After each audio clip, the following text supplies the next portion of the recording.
Alright guys, we're going to do a quick little video tonight. We lost a whole bunch of footage. We were trying to show off all the stuff we were installing as we did it, but somebody got a little click happy with the delete button. So there's no footage of that.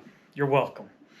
So we'll just kind of walk through some of what we've done, challenges we've had, what we've got on the machine, new accessories. It's almost put back together, almost done. It's been a very long month. Has it been a month? It's been a month. It's been a month. Yeah, that's crazy. Working on it in the spare time. Yeah, spare time. Yeah, an hour here, an hour there. 12 hours there. 12 hours on Saturday. We're close. We're almost there. So, what are some of the things you've done? Start right at the very beginning. So even did the first day of the assembly with the. So the day we got it, we had to put it together. As you can see in one of the videos, we had a little bit of footage of that, getting the roll cage put on. So we put it all together, put the roof on, came with the roof. We added the bent metal windshield on the front. We added the Tusk polycarbonate rear window. We added the Tusk door handles, which are very nice to have. It's much better than those pull straps. Very nice. I'm going to put those on my machine too. And then we also put on the Tusk grab handles and the Tusk folding pivoting mirrors. Yep. You can probably take a look at that, and you can see some of those things here. To put the lower door panels. We did the lower door panels also from Tusk. Love the mirrors. Door panels are nice. They keep a lot out of the machine when you're riding. Back window, I can't really say much about it. I don't really know much about it or care about it. Don't know that I noticed. Well, you only ridden it like that once, so you really can't say. Do like the windshield. Yeah, oh yeah. Since that first time, now we've added a bunch more. We've added the S&B particle separator. That was kind of a challenge in itself. I don't like messy wiring. That really bothers me. And they have a little gadget with a really short pigtail that plugs into the particle separator. So I contacted them to see if they had an extension so that could go down and be hidden away. And they said, no, it has to be really close to the particle separator because of the variable speed fans. It's required to be as close as possible. Well, just build it into the freaking thing. It would add like a 1/2 inch by 3 inches to it. Just build it into the housing and let me just plug the wires in so I don't have it hanging out in the middle of nowhere. That's just stupid. That's lazy. So do that. That would be much better. But I'll just have to have the big gray connectors hanging out and visible. There's no other choice other than pull that off. But that was really the only challenge with the particle separator. Is just that's ugly to me. I don't think that was designed well. The rest of it seems like it'll be a good idea. We'll see how it works and if it's worth it. We got the rock sliders put on. That was a little, we'll call it nerve-wracking, drilling holes into your brand new machine. Especially when you read Canam's instructions and they say, where the dimple is to indicate the hole, go 1/4 inch above that. Again, that's lazy, engineers. Put the dimple where the hole goes. That's easy. The whole point of the dimple is to show you where it goes. Don't tell me to measure off the dimple. But they went on pretty easy. I checked out a video from A4 Outdoors. It's a few years old. Really good video. Gave me some confidence in what I was doing. I recommend you check it out. Give them a like. If you're looking at putting the Canam rock sliders on. It was really instructive. Kind of helped out quite a bit. We did the Canam trailing arm guards. Yes. Those were fun. Plan on a second set of hands. They're not difficult. It's a couple of rivets and one bolt. But they don't just wrap around. You've got to put one side on and you've got to wrap the other side up. It's a very hard plastic. It's sat for a while, so it's kind of lost its form a little bit. Plan on a second set of hands. Plan on some clamps. We used an awl to help poke through the hole to get it lined up. That helped a lot. Yep. Overall, not that hard to do. Just plan on somebody helping you. Yeah, definitely. Where did we go from there? We added the Canam backup camera. That was super easy. I did have to design and print my own license plate bracket because I'm doing a street legal kit. And you have to have a lighted license plate. Yeah. Pretty happy with that. From there we went to the front of the machine. Yeah, from there we headed up front. We did the TMW Gusset kit and shock tower brace. And while we were doing that, we put on the winch. We did the bumper and winch because you already have to pull the factory bumper off for that, so good time to add it at the same time. Also, we added the windshield washer kit from Bent Metal for the windshield because that goes in the shocks. So it was real easy while we had everything apart.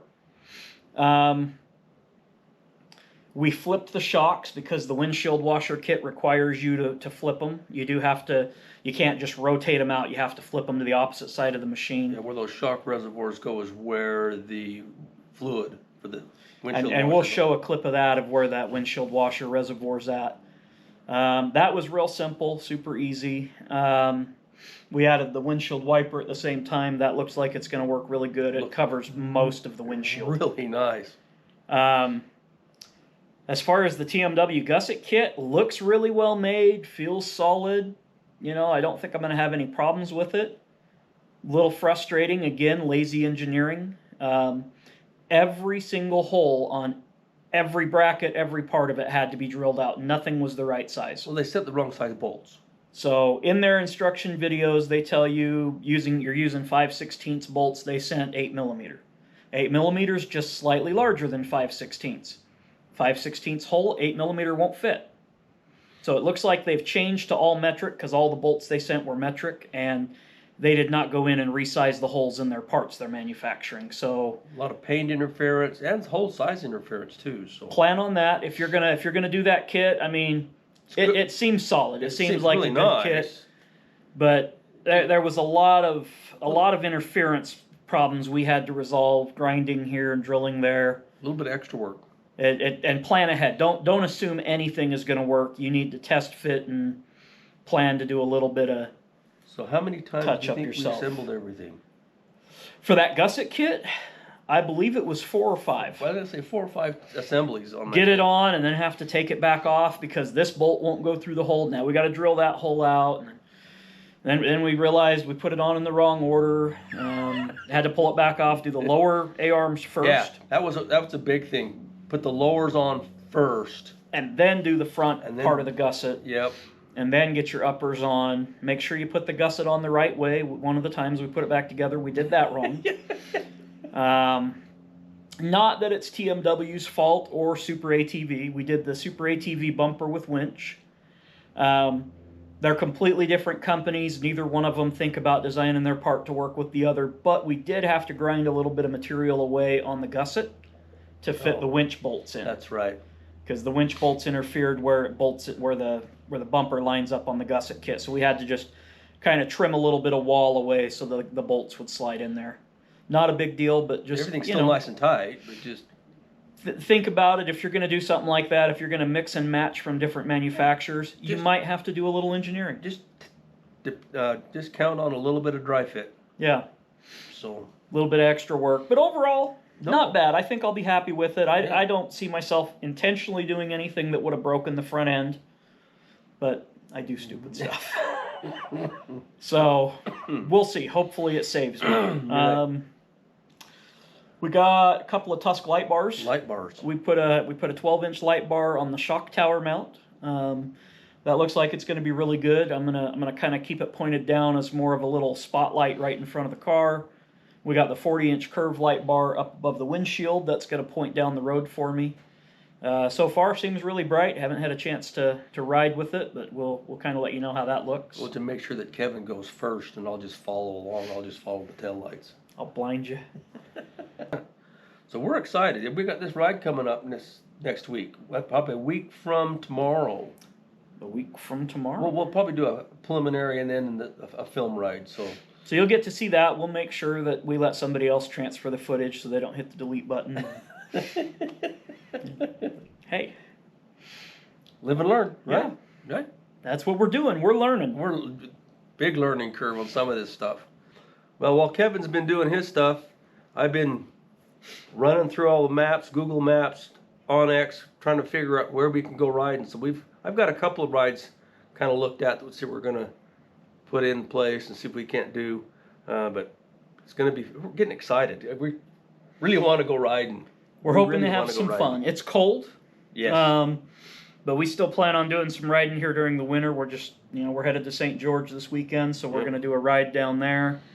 That should be better. It'll still be a little chilly down there. It's going to be cold. It's going to be. It won't be as cold for us. Looking forward to that. Hopefully we've got some ride videos coming quick. Now that we're getting the machine put together, I can quit working on it, and we can actually focus on going somewhere.